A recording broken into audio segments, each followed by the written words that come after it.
오늘 본문에 우리가 다니엘서를 우리가 함께 살펴봤습니다. 이 본문의 배경을 간략하게 살펴보면은 솔로몬 이후에 이스라엘은 남유다와 북이스라엘로 나눠지게 되죠. 북이스라엘은 진즉 하나님의 그 심판으로 말미암아 멸망을 당했고, 남유다도 한동안 버텼지만 결국 바벨론에 의해서 나라가 망하게 됩니다. 그 사건으로 다니엘과 세 친구를 포함해서 많은 포로들이 이 바벨론이라는 나라에 끌려가서 이제 포로로서 생활을 하게 됩니다. 그 뒤에도 우리가 다니엘서를 보면은 많은 사건이 있었고 또 여러 차례 정권이 바뀌죠. 또 오늘 본문의 배경을 보면은 벨사살의 그 왕권이 무너지고 새롭게 메데 바사 연합국, 우리가 페르시아로 잘 알고 있죠. 이 메데 바사의 연합국으로 벨사살의 그 왕권도 무너지고 이제 새롭게 다리오라는 사람이 왕이 되는 것을 볼 수 있습니다. 이 다리오에 대해서 우리가 정확한 거는 알 수 없지만 아마도 행정적인 그런 능력이 상당히 강했던 그런 인물인 것 같아요. 왕권을 잡자 120명의 고관을 세우고 또 총리를 3명을 세웁니다. 그래서 재빠르게 나라를 안정화시키고 또 통치하며 다스리는 그 모습을 우리는 성경을 통해서 확인할 수 있습니다. 3명의 총리를 세웠는데 그 3명의 총리 중에 한 사람이 누굴까요? 바로 우리가 사랑하는 인물, 바로 다니엘입니다. 이 다니엘은 10대 때 바벨론의 포로로 끌려왔고 지금 이 시점에서는 80세가 넘어가는 이제 고령의 나이가 되었습니다.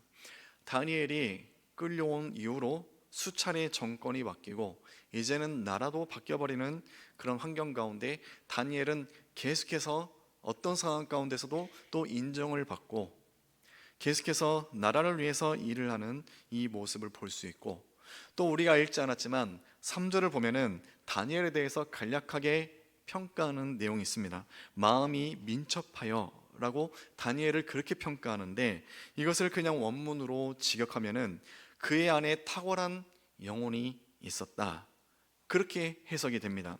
이 말은 쉽게 말해서 다니엘 안에 하나님의 영이 있었다.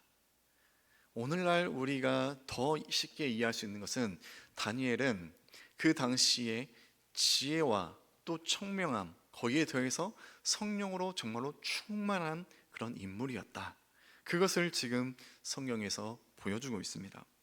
사랑하는 성도님, 빛이 찬란하게 빛나면 빛날수록 어둠은 더 분명하게 이것들이 명암이 대조가 되는 것을 우리가 알 수 있죠. 날씨가 화창하고 해가 더욱더 강하게 비칠 때 우리의 그림자를 봐도 알 수 있죠. 그림자가 더 선명해진 것입니다. 빛이 있으면은 더욱더 어둠이 드러나게 되는 것이죠. 다니엘은 총리가 되어서도 계속해서 찬란하게 빛이 나는 인물이었어요.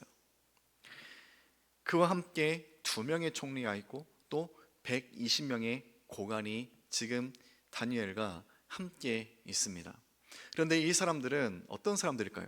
성경에서 그것을 정확하게 말하지 않아요. 그렇지만 다리오가 이 바벨론이라는 성을 함락시키는데 혁혁한 공을 세웠고 그 공을 인정받아서 분봉왕이 되었습니다. 이제 모든 것은 자기 마음대로, 또 모든 책임도 자기가 져야 돼요.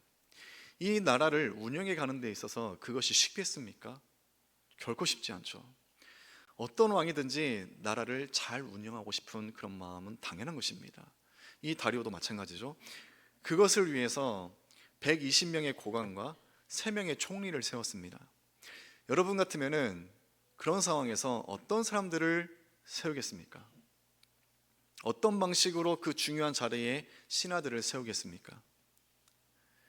다리오는 계속해서 많은 전쟁과 또 이 자리의 왕이 되기까지 무수히 많은 일들이 있었을 것입니다.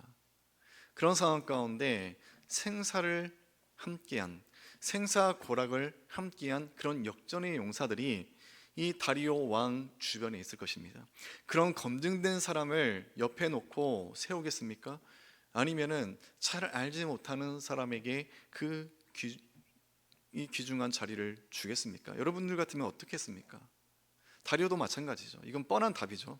자기 주변에 그동안 나에게 충성하고 함께 나를 도왔던 충성스러운 그 신하, 믿을 만한 사람, 그 사람들로 이 120명 고관의 자리 뿐만 아니라 그 총리의 자리에 세웠을 것입니다. 지금 높은 신하의 자리, 왕 주변에 있는 사람들의 대부분은 어떤 사람들이죠? 다리오와 지금까지 거의 함께 해왔던 사람들이라고 볼 수 있어요. 그런데 그 사이에 누가 지금 껴있는 거예요? 다니엘이 껴있는 것입니다. 그런데 시간이 흐르면 흐를수록 어떤 일이 벌어집니까? 오히려 다니엘이 더 찬란하게 빛나요. 많은 검증된 고관들과 총리들이 있지만 그 사이에서도 단연 돋보이는 인물로서 다니엘이 계속해서 빛나요. 자연스럽게 어떤 현상이 발생합니까? 오히려 그 주변에 지금까지 왕의 수족으로 불릴 만한 사람들의 흠, 결함, 어두움 이런 것들이 상대적으로 더 비교가 되는 거예요. 그런 상황에서 이 고관들과 총리가 다니엘을 어떻게 여기겠습니까?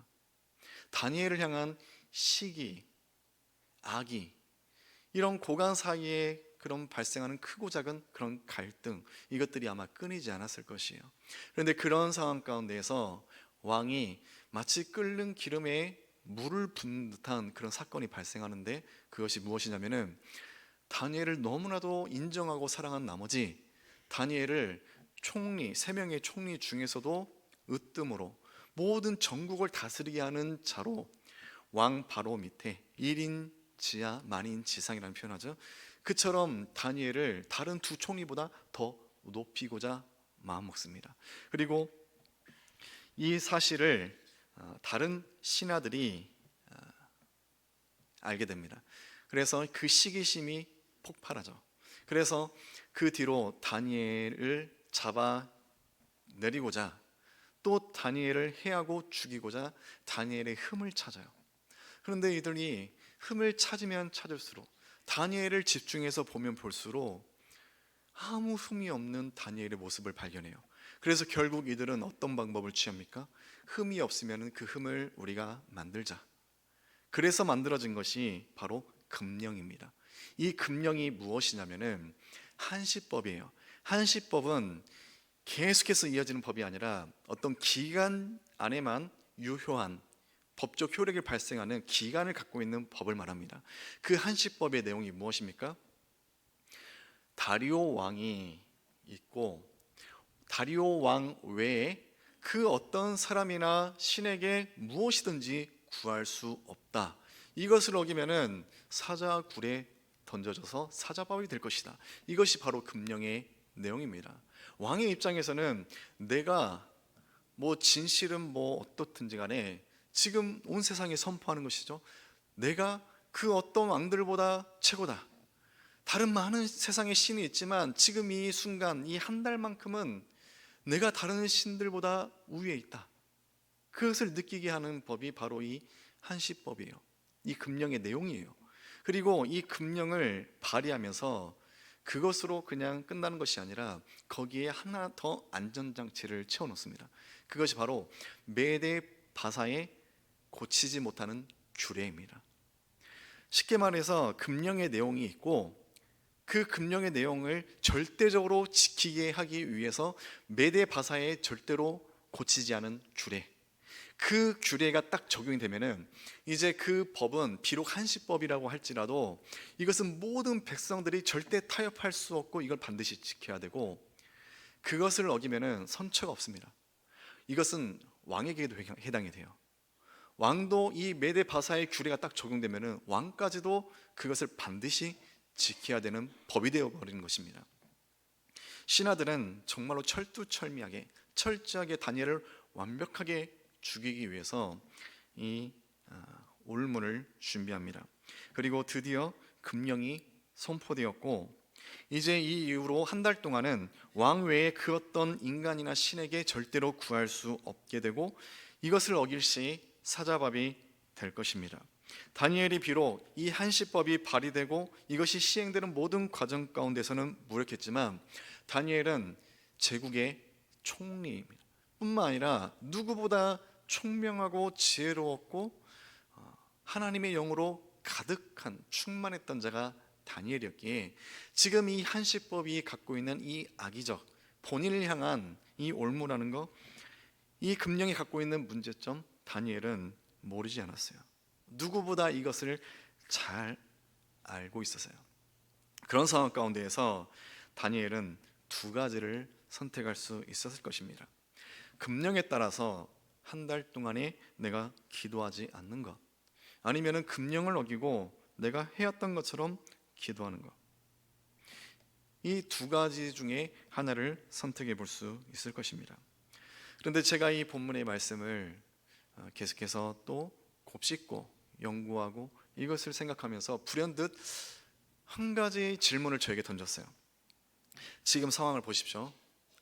다니엘을 죽이고자 하는 그 대적자들이 어떤 방식으로 다니엘의 올무를 만듭니까? 다니엘이 자기가 믿는 신에게 너무나도 신실하기 때문에 다니엘은 결코 그 신을 섬기고 지금까지 해왔던 방식을 어기지 않을 거야. 그것으로 올무를 만들죠. 악인들의 눈에도 다니엘이 어떻게 비친 거예요? 하나님께 너무나도 신실한 자, 기도하기를 절대 멈추지 않은 자. 이게 악인들의 눈에 보여진 다니엘의 모습이었어요. 제가 스스로 곰곰이 이것을 준비하면서 저에게 질문을 해봤습니다. 제 주 생활권이 어디입니까? 저는 교회죠. 교회. 그 중에서도 교육자들과 함께 있습니다. 교육자실 안에서 보여지는 나는 어떤 모습일까? 너무 부끄럽더라고요. 자신이 없더라고요. 좀 더 누군가에게, 심지어 믿지 않는 사람들에게도 이런 질문을 던졌을 때 나는 기도하는 사람, 뜨겁게 행복하게 하나님을 찬양하는 사람, 누구보다 하나님을 사랑하는 사람, 이런 것들이 선뜻 보여지지 않는 거예요. 제 자신에게도. 그런데 이 모든 이것들은 우리 모두에게 스스로 질문을 해봐야 될 내용인 것 같습니다. 가정에서 나는 어떤 모습을 비출까? 교회뿐만 아니라 우리가 생활의 터전에서, 일터에서 나는 어떤 모습으로 비추고 있을까? 지금 이 자리에 있는 여러분들 모두는 하나님의 거룩한 자녀요, 하나님 나라의 거룩한 백성입니다. 그것을 제가 보장합니다. 그런데 그런 분명한 정체성을 가지고 여러분들이 가정에서, 사회에서 어떤 모습으로 살아가고 있느냐는 것이죠. 우리가 일터 가운데서 나는 분명히 하나님이 거룩한 자녀야, 자녀야, 이런 확실한 정체성을 갖지만 그것을 사람들이 몰라요. 그럼 무엇이 문제일까요? 드러내지 않은 내가 문제죠. 그것을 보여주지 못한 나의 잘못이죠. 사랑하는 성도님, 가정에서도, 교회에서도, 일터에서도 보여주십시오. 여러분들은 하나님의 자녀, 하나님 나라의 거룩한 백성입니다. 침묵하지 마십시오. 드러내십시오. 보여주십시오. 내가 하나님의 거룩한 자녀다. 나는 누구보다 하나님을 사랑하는 자다. 나는 기도하는 자다. 나는 하나님을 날마다 기쁨으로 찬양하는 사람이다. 그것을 계속해서 드러내고 보여주십시오. 다니엘처럼. 다니엘이 이 금령, 올무가 눈앞에 이제 닥쳐왔고 어떤 선택을 합니까? 그것을 우리는 잘 알고 있죠. 오늘 본문에서 다니엘은 여전히 해왔던 대로 기도를 합니다. 그리고 그 기도의 몇 가지 특징을 오늘 본문에서 말해주고 있는데, 다니엘은 먼저 예루살렘을 향해서 기도했다라고 성경은 본문에서 우리에게 말하고 있습니다. 예루살렘, 자기가 기도하는 그 방향을 예루살렘을 향해서 그 앞에서 엎드려 기도하는 것입니다. 그런데 이것이 언제부터 시작되었을까요? 열왕기상 8장 46절에서 그 이하의 내용을 보면은 읽지 않겠지만 그 내용은 이런 내용입니다.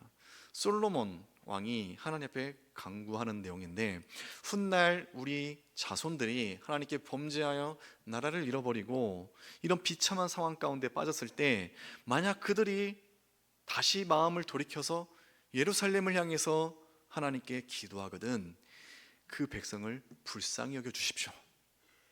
아주 오래전에 솔로몬이 하나님 앞에 그렇게 간구하는 것, 그리고 후손들은 그 내용을 기억해서 이 상황 가운데 예루살렘을 향해서, 이것은 다니엘뿐만 아니라 포로로 끌려온 많은 신실한 자들이 그런 방식으로 기도를 했다라는 것을 우리가 생각해 볼 수 있고, 또 다니엘은 창문을 열어두고 사람들이 지나다니면서 볼 수 있도록 창문을, 그것을 의도한 건 아니겠지만 창문을 열어두고 기도했고, 하루 3번씩 무릎 꿇고 기도했습니다. 그리고 전부터 해왔던 대로 습관적으로 기도했다고 하는데, 이것은 계속해서 그 자리를 지켜서 기도를 했다는 것을 말하는 것이고, 또 기도를 하면서 감사의 내용을 빼뜨리지 않고 그렇게 기도를 했다, 이 특징에 대해서 말해요. 그렇다면 다니엘은 주로 기도를 하면서 어떤 내용을 가지고 기도했을까?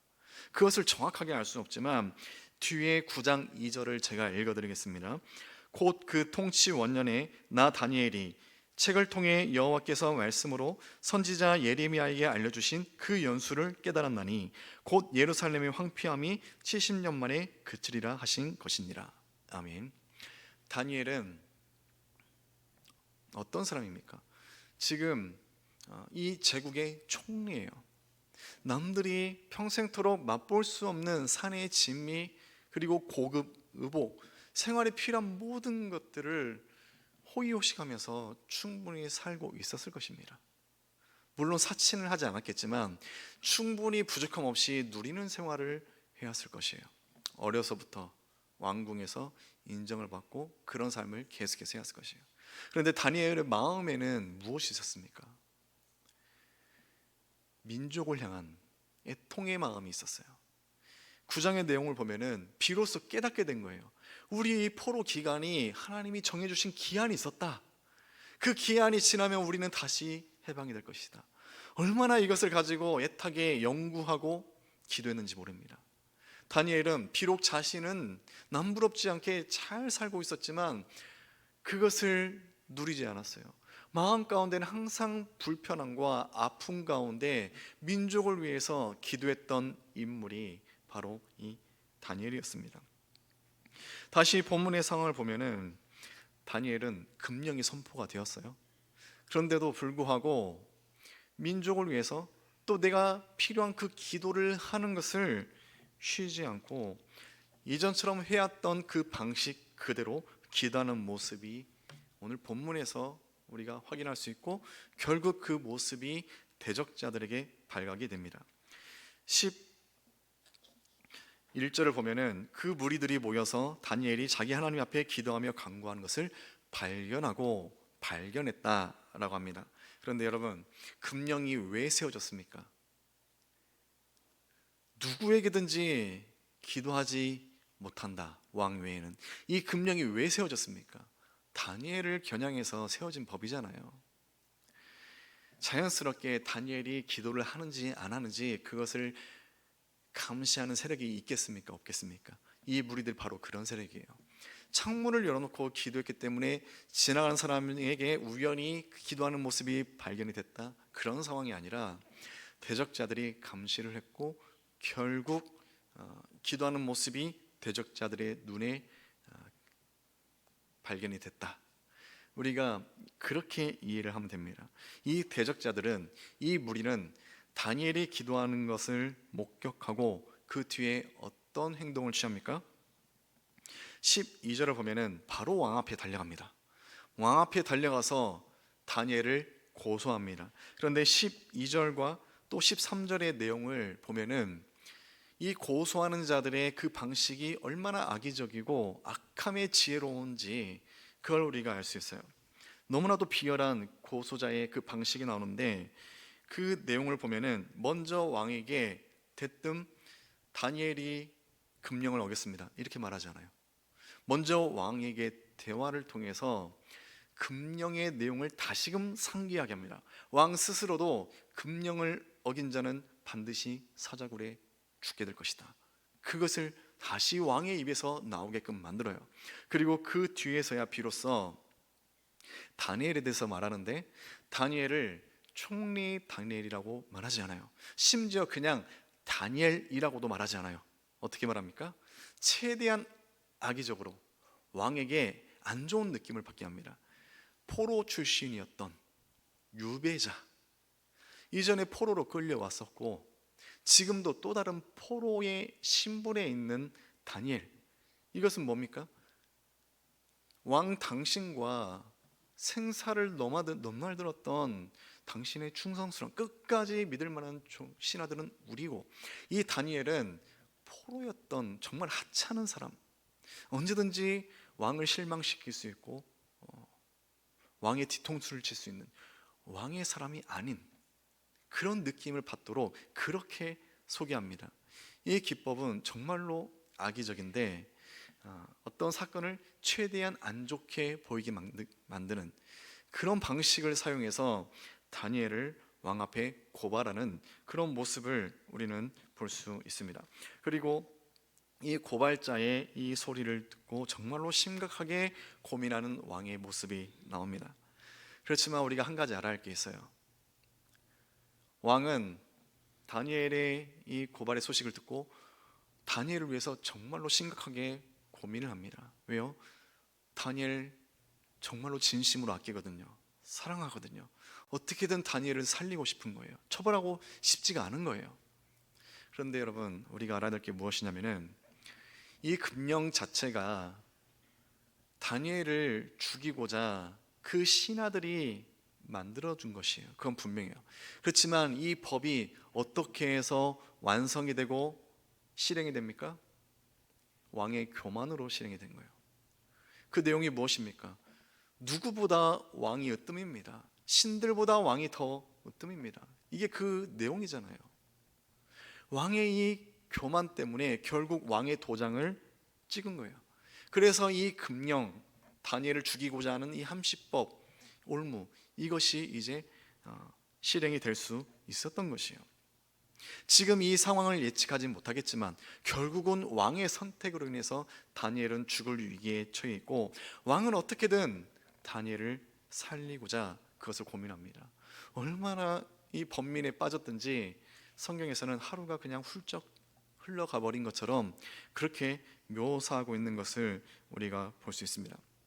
그런데 여러분, 왕이 하루 동안에 번민에 빠지고 고민에 빠지면은 참된 신하로서 어떤 마음과 태도를 보이는 게 정상이겠습니까? 왕의 그 고민거리를 내가 희생해서라도 덜어주고 싶은 게 참된 신하의 도리이며 그런 마음일 것입니다. 그런데 15절을 우리가 같이 함께 다시 읽어보면 좋겠습니다. 15절, 그 무리들이 또 모여 왕에게로 나와서 왕께 말하되, 왕이여, 메대와 바사의 규례를 아시거니와 왕께서 세우신 금령과 법도는 고치지 못할 것이다 하니. 아멘. 지금 이게 무슨 상황입니까? 그토록 신하들이 왕께서는 그 어떤 왕보다 신보다 뛰어나신 분이십니다, 이렇게 왕을 높인 신하들이 지금 이 상황에서 어떤 행동을 취하는 거예요?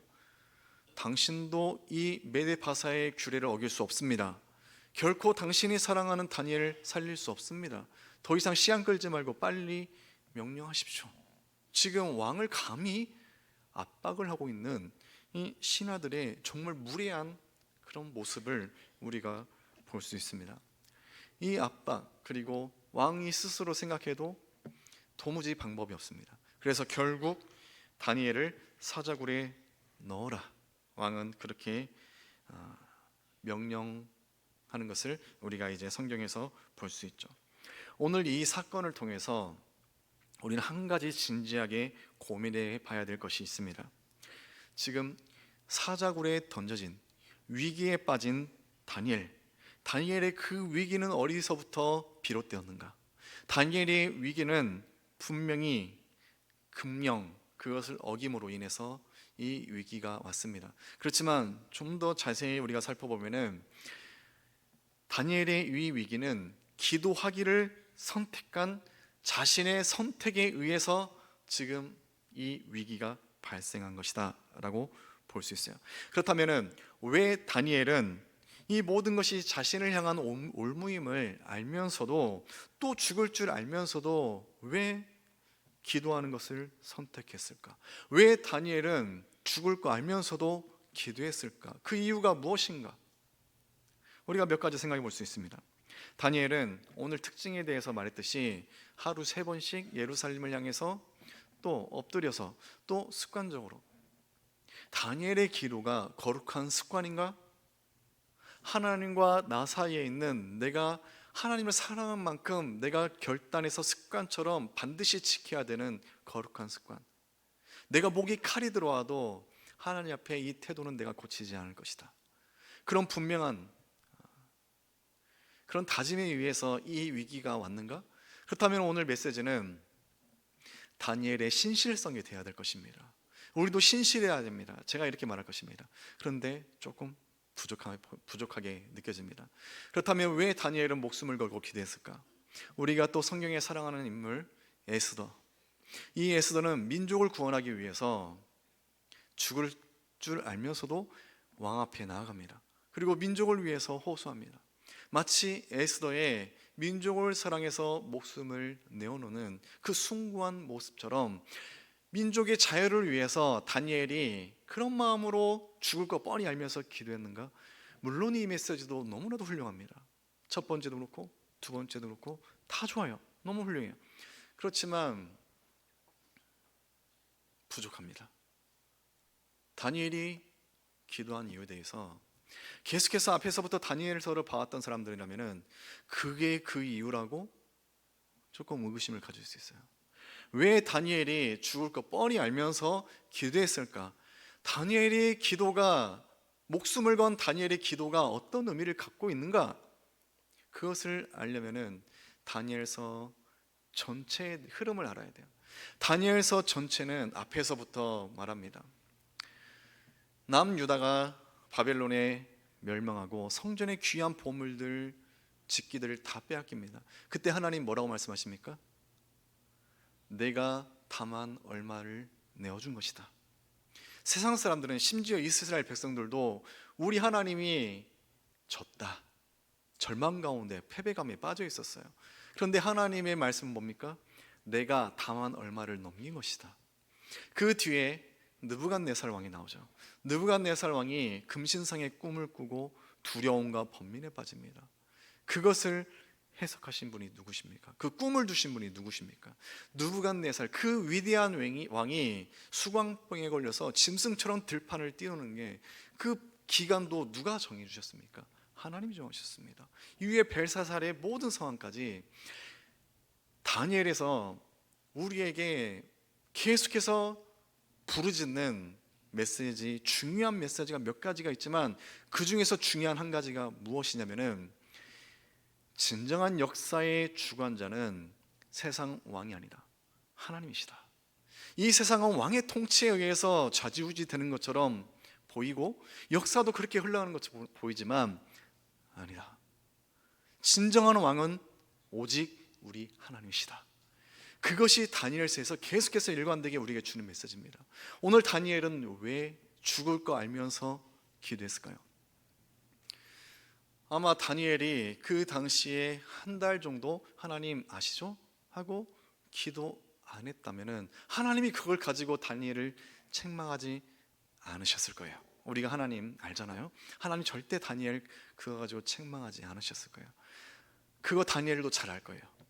그런데도 불구하고 다니엘은 목숨을 내던지면서 기도하기를 결정하고 기도했습니다. 이 자리에서 무슨 내용을 가지고 기도했는지 모르지만 다니엘의 이 기도가 갖는 의미에 대해서 이제 우리가 어느 정도 알 것 같습니다. 다니엘은 그런 거죠. 지금 세상의 금령으로 선포한 내용이 무엇입니까? 세상은 지금 말하고 있는 것이에요.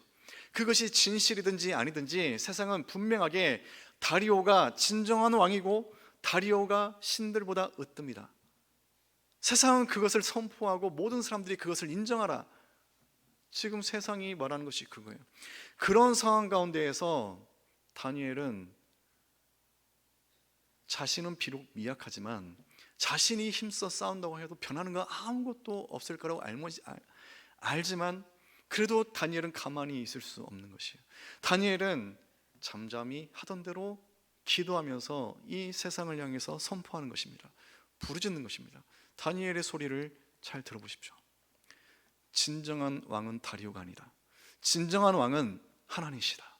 다리오까지도 심판하시는 분이 하나님이시며 사자의 입을 봉하시고 사자밥이 되게 하시는 분이 바로 하나님이시고 그 하나님만이 진정한 역사의 주관자시며 이 세상을 통치하시는 하나님입니다. 모두가 세상을 인정하든 안 하든 다리오가 진정한 왕이다 라고 인정할 때 다니엘은 거기에 순응하지 않고 세상을 향해서 부르짖는 거예요. 어떻게 보면 다니엘의 기도는 세상을 향한, 하나님을 향한, 또 자기 자신을 향한 분명한 믿음의 신앙 고백이다. 그것을 우리가 생각해 볼 수 있을 것입니다. 사랑하는 성도님, 말씀을 정리하겠습니다. 오늘날 우리가 성도로서 살아가는 데 있어서 우리는 어떻게 보면 똑같습니다. 그 당시에 다니엘에게 닥쳐왔던 올무는 오늘날 더 진보해서 더 은밀하게 우리 저변에 깔려 있어요. 우리는 그것을 위기의식을 느끼지 못한 채 그 올무에 그 속에서 살아가고 있는 우리의 모습을 봅니다. 하나님보다 세상이 우리에게 더 막강한 영향력을 발휘하고 우리는 결국 돈을 선택하고 이 세상에서 필요한 건강, 직장의 승진이나 좋은 학교나 결국 우리는 그것을 바라고 심지어 우리의 기도의 내용도 그것을 위한 기도를 그런 수단으로 이용하는 경우들이 너무나 많아요. 사랑하는 성도님, 오늘 우리 다니엘의 모습을 보십시오. 다니엘은 자기 갖고 있는 분명한 정체성과 믿음을 죽음의 위협 가운데서도 가리지 않습니다. 자기는 비록 반딧불 같을지라도 세상을 향해서 그것을 분명하게 선포하는 것, 오직 하나님만이 진정한 왕이십니다. 그것을 부르짖고 선포하는 다니엘의 모습을 봅니다. 우리가 목숨을 내걸고 하나님을 선택하는 이런 선택을 우리가 할 수 없을 수도 있어요. 할 수도 있고 안 할 수도 있습니다. 그런 상황이 우리에게 닥쳐올 수도 있고 닥쳐오지 않을 수도 있어요. 그렇지만 분명한 것은 여러분들의 가정과 교회와 일터에서는 그런 부르짖음이 필요합니다. 여러분들이 하나님의 자녀로서의 분명한 정체성을 가지고 이 세상은 계속해서 세상의 주인이라고 말하는데 그런 상황 가운데에서 우리가 침묵한다면은 내 안위는 내가 지킬 수 있겠죠. 하나님도 다 이해해 주시고 내가 침묵하더라도 나를 손가락질하는 사람 한 명도 없을 것입니다. 그런데 그게 세상에 있어서는 무슨 의미가 있냐라는 것이죠. 세상에서는 아무 의미가 없는 거예요. 우리는 부름받은 하나님의 거룩한 백성이지 않습니까? 사랑하는 성도님, 이 세상에서 침묵하지 마십시오. 세상이 세상을 왕이라고 주장할 때 여러분 담대하게 말씀하십시오. 아니다, 진정한 왕은 우리 하나님이십니다. 그걸 분명하게 보여주고 드러내고 선포하십시오. 다니엘이 그것을 분명히 할 때 사자의 입을 막으셨습니다. 그 하나님이 부르짖는 자에게, 그것을 드러내고 선포하는 자에게 그 하나님이 반드시 함께 하실 것입니다. 그렇게 살아가는 여러분 되시기를 주님의 이름으로 간절히 소망합니다.